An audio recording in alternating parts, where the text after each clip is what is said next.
Hi friends, எல்லோரும் எப்படி இருக்கீங்க? நல்லா இருப்பீங்க. பேசும் கிரகங்களிலிருந்து உங்கள் நித்யா ராஜேந்திரன். ஃப்ரெண்ட்ஸ், நம்ம போன பதிவில் உச்சம் நீச்சம் அப்படிங்கிற விஷயங்களை பற்றி பார்த்தோம் இல்லைங்களா? அந்த உச்ச நீச்சம் அடைஞ்ச கிரகங்கள் அதன்களோட பலனை எப்போ செய்யும் அப்படின்னு சொல்லி ஒரு மாதிரி கணிச்சிருக்காங்க ஃப்ரெண்ட்ஸ். அது டிகிரி வைஸாக பாரம்பரியத்தில் தான் இது மாதிரி கணிச்சிருக்காங்க. அது என்னன்னு சொல்லி பார்த்தீங்க அப்படின்னா, அதாவது ஒரு கிரகம் அது ஒரு உச்ச வீட்டிலேயே இருந்தாலும் அது ஒரு டிகிரியில் வரும்போது தான் அது தன் முழு உச்ச பலனையும் கொடுக்கும் அப்படின்னு சொல்லி கணிச்சிருக்காங்க ஃப்ரெண்ட்ஸ். அது எல்லா கிரகங்களுக்குமே, சூரியன்லேருந்து ராகு கேது வரைக்கும் எல்லா கிரகங்களுக்குமே இருக்குது. அது என்ன அப்படின்னு சொல்லி பார்த்தீங்க அப்படின்னா, அதாவது மேஷ வீட்டில் சூரியன் உச்சமாக இருக்குது அப்படின்னு சொல்லி சொல்கிறோம் இல்லைங்களா? அந்த மேஷத்துக்கு 30 டிகிரிகள் இருக்குது. அந்த 30 டிகிரிகளும் சூரியன் உச்சமாக இருக்கும் அப்படின்னு சொல்ல முடியாது. சூரியன் உச்சமாகிற இடம் எது அப்படின்னு சொல்லி பார்த்தீங்கன்னா, மேஷத்தில் 10 டிகிரியில் தான் சூரியன் தன் முழு உச்ச பலனையும் அடையுது ஃப்ரெண்ட்ஸ். அந்த சூரியன் 10 டிகிரியில் இருக்கிறப்ப தான் அது தன்னோட முழு உச்சத்தன்மையையும், அதாவது நல்லா நமக்கு உச்ச பலன் என்னெல்லாம் இருக்கோ அது அத்தனையுமே சூரியன் கொடுக்கணும். அப்படின்னா அது மேஷத்தில் 10 டிகிரியில் இருக்கும்போது தான் அந்த சூரியனால் தான் முழு உச்ச பலனை கொடுக்க முடியும் ஃப்ரெண்ட்ஸ். அதே போல் சந்திரன் ரிஷபத்தில் உச்சம் அடையுது அப்படின்னு தெரியும் இல்லைங்களா? அது பலன் முழு உச்ச பலனை கொடுக்கறது எந்த இடம் அப்படின்னு பார்த்தீங்கன்னா 3 டிகிரி ஃப்ரெண்ட்ஸ். சந்திரன் ரிஷபத்தில் 3 டிகிரியில் இருக்கும்போது தான் தன்னோட முழு உச்ச பலனையும் அந்த ஜாதகருக்கு கொடுக்கும். ஓகேங்களா? அது எல்லா ஜாதகர்களுக்கும் தான். சந்திரன் 3 டிகிரியில் இருக்கிற இடத்துல அந்த ஜாதகர் பிறந்தார் அப்படின்னா சந்திரன் முழு உச்சம் அடைஞ்சு அதனோட பலனை கொடுக்கும். இது ஜாதகர்களுக்கு மாறுபடாது டிகிரி. சந்திரன் ரிஷபத்தில் சந்திரன் 3 டிகிரியில் இருந்தது அப்படின்னா அந்த நேரத்தில் ஒரு ஜாதகர் பிறக்கிறாரு அப்படின்னா அந்த சந்திரன் முழு உச்ச பலனையும் அவங்களுக்கு கொடுக்கும். ஓகேங்களா?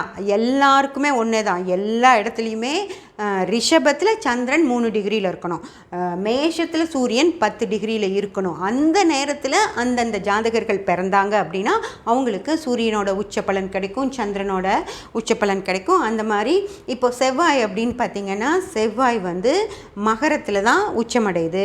அந்த மகரத்தில் செவ்வாய் 28 டிகிரியில் இருந்துச்சு அப்படின்னா தான் அந்த செவ்வாய் அவங்களுக்கு உச்ச பலனை கொடுக்கும் ஃப்ரெண்ட்ஸ். 28 டிகிரிக்கு முன்னாலேயே அந்த ஜாதகர் பிறந்திருக்காங்க அப்படின்னா அது உச்சம்தான், ஆனால் முழு உச்சம் ஆகாது. ஓகேங்களா? அதே போல் புதன் கன்னியில் உச்சமடையுது இல்லைங்களா? அந்த உச்ச புதன் 15 டிகிரியில் இருந்தது அப்படின்னா தான் அது முழு உச்ச நிலையை அடைஞ்சு அந்த ஜாதகர்களுக்கு தேவையான நல்ல பலன்களையெல்லாம் கொடுக்கும் ஃப்ரெண்ட்ஸ். அந்த 15 டிகிரிக்கு முன்னாடியோ பின்னாடியோ புதன் இருந்துச்சு அப்படின்னா அது முழு உச்ச பலனை தராது. அடுத்து குரு ஃப்ரெண்ட்ஸ். குரு கடக வீட்டில் குரு 5 டிகிரியில் இருந்தது அப்படின்னா தான் குரு முழு உச்ச பலனை கொடுக்கும்.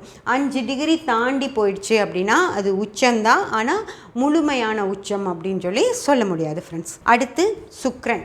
சுக்கிரன் மீனத்தில் உச்சம் அடையுது அப்படின்னு தெரியும். அந்த மீனத்தில் 27 டிகிரியில் சுக்கிரன் இருக்கும்போது தான் அது முழு உச்ச பலனை நமக்கு கொடுக்குது ஃப்ரெண்ட்ஸ். ஓகேங்களா? அந்த 27 டிகிரிகளுக்கு முன்னாடி சுக்கிரன் இருக்கும்போது அது உச்ச பலனை கொடுக்கும் அப்படின்னு சொல்லி நம்ம முழு உச்ச பலனை கொடுக்கும் அப்படின்னு சொல்லி நம்ம சொல்ல முடியாது. உச்சத்தை நோக்கி போயிட்டுருக்கு அப்படின்னு தான் சொல்ல முடியும் ஃப்ரெண்ட்ஸ். அடுத்து சனி. சனி துலாத்தில் 20 டிகிரியில் இருக்கும்போது தான் அது தன்னோட முழு உச்ச பலனை தரும் ஃப்ரெண்ட்ஸ். 20 டிகிரிக்கு முன்னாடி இருக்கிற சனி முழு உச்ச பலனை கொடுக்கும் அப்படின்னு சொல்லி சொல்ல முடியாது. அதே போல் ராகு ரிஷபத்தில் 20 டிகிரியில் இருந்தது அப்படின்னா தான் அது முழு உச்ச பலனை கொடுக்கும். அதே போல் கேது விருச்சகத்தில் 20 டிகிரியில் இருந்தது அப்படின்னா தான் கேது தன்னோட முழு உச்ச பலனை நமக்கு கொடுக்கும் ஃப்ரெண்ட்ஸ். அந்த நேரத்தில் கேது 20 டிகிரியில் இருக்கும்போது ஒரு ஜாதகர் பிறந்தார் அப்படின்னா அவர் மிகப்பெரிய ஞானஸ்தனாக இருப்பார் அப்படின்னு சொல்லி நம்ம சொல்லலாம். ஏன்னா கேது அப்படிங்கிறது ஞானக்காரகன் இல்லைங்களா.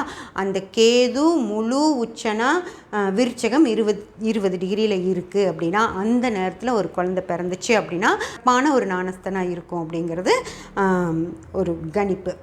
அந்த மாதிரி இந்த கிரகங்கள் எல்லாத்துக்குமே அதனுடைய உச்ச டிகிரிகளை கணிச்சு கொடுத்துருக்காங்க ஃப்ரெண்ட்ஸ். இந்த மாதிரி எல்லாம் உங்கள் ஜாதகத்தில் எந்தெந்த கிரகங்கள் சரியான இந்த டிகிரிகளில் இருக்குது அப்படின்னு சொல்லி பாருங்கள்.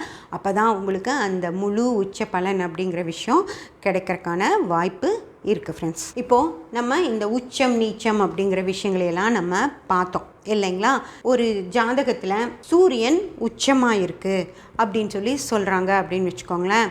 அதாவது மேஷத்தில் சூரியன் ஒரு மாதம் மேஷத்தில் தான் இருக்கும் ஃப்ரெண்ட்ஸ்.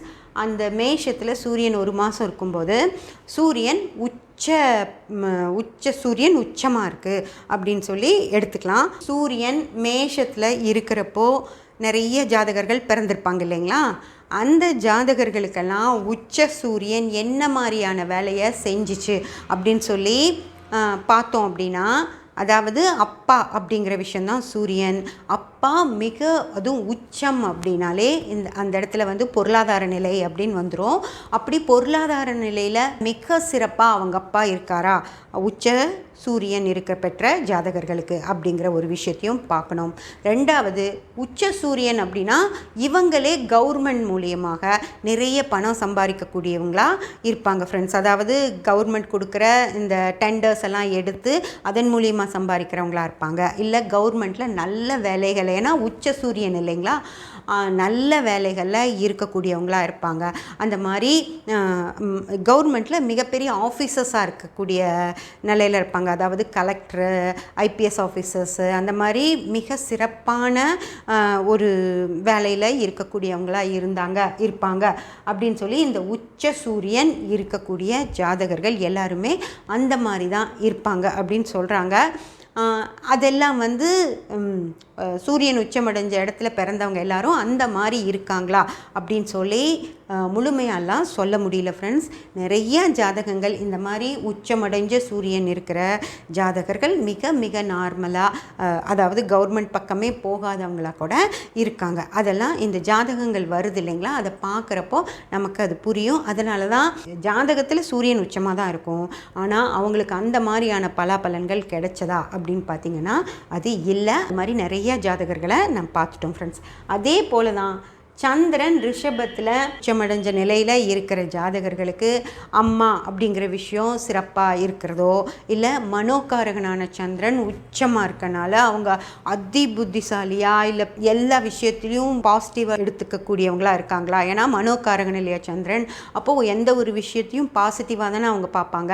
அப்படியெல்லாம் இருக்கா அப்படின்னு சொல்லி பார்த்தீங்க அப்படின்னா அப்படியுமெல்லாம் பெருசாக எல்லாம் இல்லை ஃப்ரெண்ட்ஸ். ரொம்ப சந்திரன் உச்சமாக இருக்கிற இடத்துல கூட அந்த ஜாதகர்கள் ரொம்ப சாதாரணமாக பெரிய அளவில் அவங்க ரொம்ப யோசனைகள்லாம் இருக்கிறவங்களா இல்லை, சாதாரணமாக தான் இருக்காங்க. அதே போல் இங்கே கடகத்தில் குரு உச்சமாக இருக்குது அப்படின்னு சொன்னால் என்ன மாதிரி இருக்கணும், இவங்க சிறப்பாக இருக்கணும் இல்லைங்களா. ஆனால் எங்கள் வீட்டுக்கு ஒரு பொண்ணு வீட்டு வேலை செய்கிறதுக்காக ஒரு பொண்ணு வந்தாங்க. அவங்க எனக்கு ஜாதகம் பார்த்து கொடுங்கக்கா அப்படின்னு சொல்லி கேட்டப்போ அவங்க ஜாதகம் வாங்கி பார்த்ததுமே எனக்கு இந்த குரு உச்சமாக இருந்தது. கடகத்தில் குரு உச்சமாக இருக்கிற ஜாதகமாக தான் இருந்துச்சு. ஆனால் அந்த பொண்ணு பிறந்ததுலேருந்தே ரொம்ப சாதாரண வீட்டில் தான் பிறந்திருக்காங்க. அவங்க அம்மா அப்பா 2 பேருமே வேலை செய்யக்கூடிய வீட்டில் கூட பிறந்த 2 தம்பிக இருக்காங்க. அவங்களோட தான் வளர்ந்துருக்காங்க.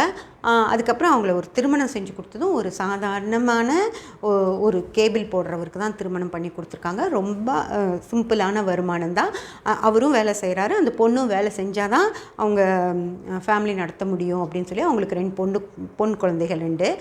அந்த மாதிரி ரொம்ப ரொம்ப நார்மலாக தான் இருக்காங்க. ஆனால் உச்ச குரு அந்த பொண்ணு ஜாதகத்தில் இருந்தது ஃப்ரெண்ட்ஸ். அதனால் ஒரு உச்சமாக இருக்கிறதோ இல்லை வேறு கிரகங்கள் உச்சமாக இருக்கிறதோ மிகப்பெரிய அளவில் வேலை செய்தா அப்படின்னு சொல்லி எனக்கு தெரியல. உங்களுக்கு ஏதாவது நல்லா குரு உச்சமாக இருந்து அவங்க சூப்பராக நல்லா சம்பாரித்து நல்லா இருக்கவங்களா இருந்தால் நீங்கள் எனக்கு அந்த ஜாதகத்தை அனுப்பி வைக்கலாம். அதே போல் இங்கே கன்னியில் புதன் உச்சம் அப்படின்னு சொல்கிறோம். இதுவும் எவ்வளோ % கரெக்டாக இருக்கும். அந்த மாதிரி உச்ச புதன் இருக்கிறவங்க வருஷத்துக்கு 1 மாதம் மிதுனத்தில் இருக்கும், வருஷத்துக்கு 1 மாதம் கன்னியில் இருக்கும் புதன். அப்படி இருக்கப்போ 30 நாட்கள்னு வச்சுக்கோங்களேன். அதே போல் இங்கே ஆட்சியும் ஆகுது இல்லைங்களா புதன். அப்படி ஆட்சியும் புதன் ஆகும்போது அங்கே ஒரு 60 நாட்கள் பிறக்கிற ஒரு 1000 பேர் ஒவ்வொரு நாளும் பிறந்தால் கூட 60,000 பேர் இருப்பாங்க இந்த 2 கட்டத்துலேயும் புதன் இருக்கப்போ. இருக்கிறவங்க நல்லா படிக்கிறாங்களா, அப்போ அந்த 60,000 பேரும் சூப்பராக படிச்சிருக்கணும் இல்லையா? அந்த மாதிரி விஷயங்களெல்லாம் இருக்கா அப்படின்னு சொல்லி நான் கேட்டிருந்தேன். அதை பற்றி யோசனை பண்ணி பாருங்கள் ஃப்ரெண்ட்ஸ். அதனால் எல்லா ஆட்சி உச்சம் பெற்ற கிரகங்கள் இருக்கும்போது பிறக்கிற எல்லாருக்குமே எந்த பிரச்சனைகளும் இல்லாமல் நல்லா இருக்காங்களா அப்படின்னு சொல்லி பார்க்கணும். அதை விட ரொம்ப முக்கியமாக சுக்கிரன் ஆட்சியாக இருக்குது, மீனத்தில் சுக்கிரன் ஆட்சியாக இருக்குது இல்லைங்களா? அவங்க மிக சுகமாக எந்த வித பிரச்சனைகளும் இல்லாமல் இருக்காங்களா அப்படிங்கிற ஒரு விஷயம். இது ஆண் ஜாதகர்களாக இருந்தது அப்படின்னா அவங்களுக்கு எவ்வளோ அற்புதமான ஒரு மனைவி அமைஞ்சிருக்கணும் இல்லைங்களா? உச்சம் பெற்ற சுக்கிரன் அப்படிங்கிறப்போ மனைவி சுக்கிரன் தானே.